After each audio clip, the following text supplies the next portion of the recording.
Bonjour et bienvenue. Welcome to Learn French with Maria. In this lesson, we are going to learn être verb in the near future tense and learn how to make sentence use être verb in the near future tense. So, let's get started.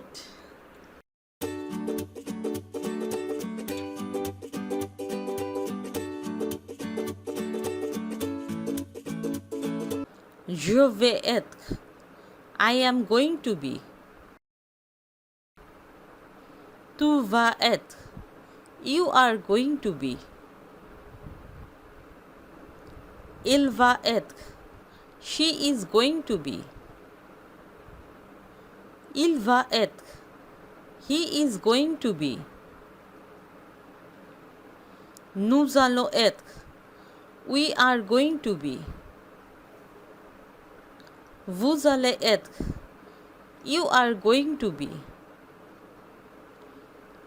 Ils vont être. They are going to be. Ils vont être. They are going to be. Now, repeat with me.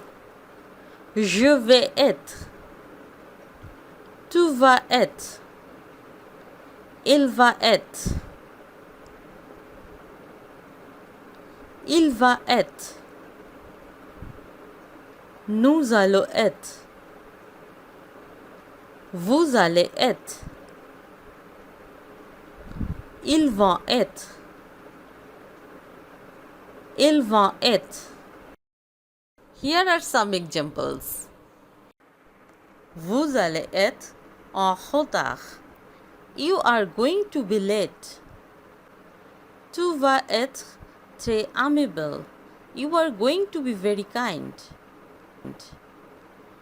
Il va être à Paris. She is going to be in Paris.